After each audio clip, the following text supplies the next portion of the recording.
आं Presbyterian independent church of north east इन्डियानि सासे मावथि गुरु। बैसोगोरा बिथांमोनहाबो जाहाथे उन्दैफोरखौ अननाय होयो। आङो नैबे भिडिअनि गेजेरजों बर'नि हारिमुखौ लोब्बा लाखिनानै गेदेर फोरबो खुंनो थाखाय थांगासिनो दङ।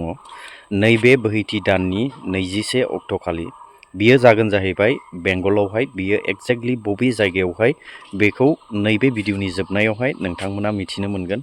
सोरबाफोर जुदि गोसो गुदुं दङब्ला, नोंथांमोना गावनि हारिमु कालसारखौ मोजां मोनोब्ला निस्सय बै जायगायावहाय बाहागो लाहैनो हागोन। आरो माखासे सिस्टेमफोरा दङब्ला नोंथाङा बेवहाय पारफरमेन्स खालामनायनिबो सुबिदा थानो हागौ। नोंथांमोना जगाजग खालामनायनि गेजेरजोंहाय नोंथाङाबो बै जायगायावहाय पारफरमेन्स खालामनायनि मोनसे सुबिदाफोरा थानो हागौ। बिनिखायनो जायफोरा गोसो गुदुं जोंनि आसामनिफ्रायबो थांनानै बै जायगायावहाय बाहागो लाहैनो हागोन। जेरैबायदि बिथांमोना डिक्लेयार होदों, बेखौ जुदि जोङो खोनासङोब्ला निस्सय बेवहाय बहुद गिदिर मोनसे फोरबोआ जानो थांगासिनो दङ। हयथ'बा नैबे फोरबोआनो वेस्ट बेंगलाव बर' माहारिनि थाखाय बयनिख्रुइ देरसिन जागोन। थ' रायजोफोर, जोङो खोनासंनानै लादिनि। सारियाव गसंनाय बैसोगोरा मानगोनां बिथांमोनखौ फारियै जाहाथे खुलुमो आरो बैसोगोरा बिथांमोनहाबो जाहाथे उन्दैफोरखौ अननाय होयो। बेबायदियैनो जोङो बोथोर गोदाननि जोंनि हारिनि अनलायनायनि दौलेंखौ गोरा खाबथानानै लाखिबावनि।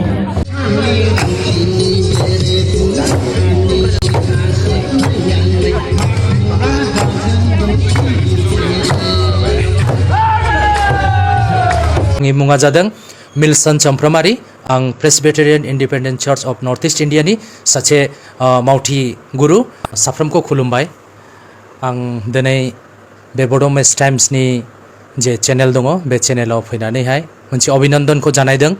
खारना जादों फैगौ 21 तारिख एप्रिल मास 2025आवहाय जे बर' समाजा मोनसे पहलखौ खालामनो थांसै, जेरावहाय जोंनि बेंगलावहाय दिन जोङो बेबायदिनो खौसेथि बुंनो थांला। जोंनि बड'फोरनि समाजनि गेजेरावहाय बिभिन्न प्रकारनि धर्म दङ आरो बयबो बेबायदिनो बे बैसागु फोरबोफोरखौहाय बेबायदिनो एक हुए खुंफेनाखैमोन। खिन्थु बे मोनसे प्रथम उद्योग, जेरावहाय शुधु मात्र धर्मखौ लानानै नङा, खिन्थु जों धर्मजों लोगोसे जोङो मोनसे जाति, जों जातिखौहाय एक खालामनायनि लागै आरो बेबायदिनो बे बैसागु फोरबोखौहाय फालिनायावहाय शुधु मात्र मोनसेल' धर्म नङा, खिन्थु इन्टायर धर्मफ्रा एक जानानैहाय बेबायदिनो बे जातिनि मोनसे फोरबोखौ खुंनायनि लोगोहाय उद्योग लादों। थ' आंबोनो मोनसे धर्मनि सासे धर्मगुरु।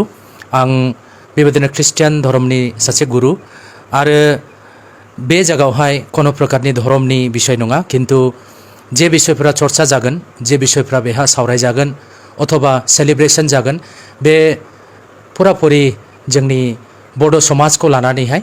बेनिखायनो आंनि खावलायनाया बेनो, जों गावनि मण्डलिनि मानसिफ्रालाय फैगोननो, खिन्थु एज ए ख्रिस्टियान बेहा कोनो धर्मनि बेबायदिनो कोनो प्रब्लेम्सफोर गैया।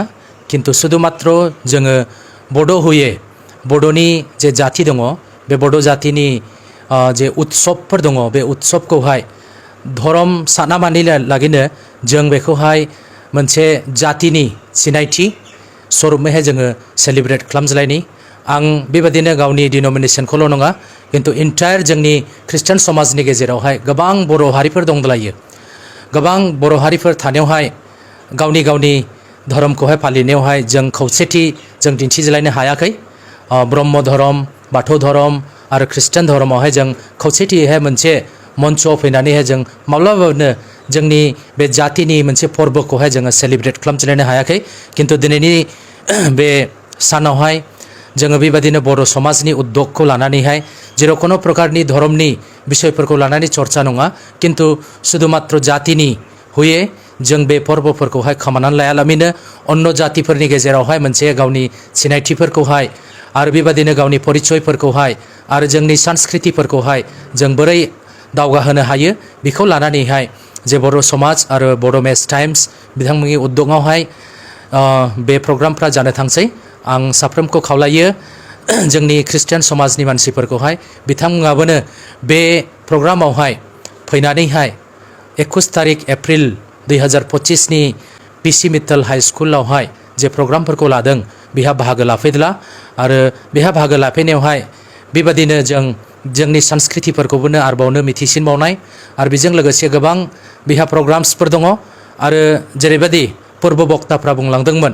बर' हारिनि बिसयावहाय जे बिथांमोना बेबादिनो गावनि जातिनि मोनसे सिनायथिखौहाय गामसाफोर गैयाब्लाबोनो खारन बेहा दाग्रा लुग्रा खम तो गामसाफ्रा गैयालाबोनो खमसे खम मोनसे आर'नाइ अथवा महिलाफ्रा बेबादिनो गावनि सिनायथिनि लागैहाय बे बैसागु फोरबोआवहाय दखनाफोरखौ बा बेबादिनो फास्राफोरखौ बेबादिनो गाननानैहाय गावनि सिनायथिफोरखौहाय गुबुन हारिफोरनि गेजेरावहाय बेबादिनो दिन्थिनोहाय आं खावलायबाय आं बेबादिनो गावनि संस्कृतिफोरखौहाय गोगोम मोजां मोनो गावनि हारिखौहाय तो गावनि हारिखौहाय बेबादिनो अन्य जातिफोरनि गेजेराव अनुष्ठानफोरनि माध्यमै जुदि जों बेबादिनो जों दिन्थियो बा दिन्थिनो हायोब्ला बे जोंनिनो प्लास पइन्ट बेनि माध्यमै फैगौ जेनेरेसनावहाय जोंनि गोरलैफ्रा बेबादिनो गावनि मालाय जातिनि सिनायथिखौ लानानै आगे बारिनाय शुधु मात्र साहित्य सभाफ्राव नङा किन्तु बेफोरनि माध्यमैहाय जोंनि संस्कृतिफोरखौहाय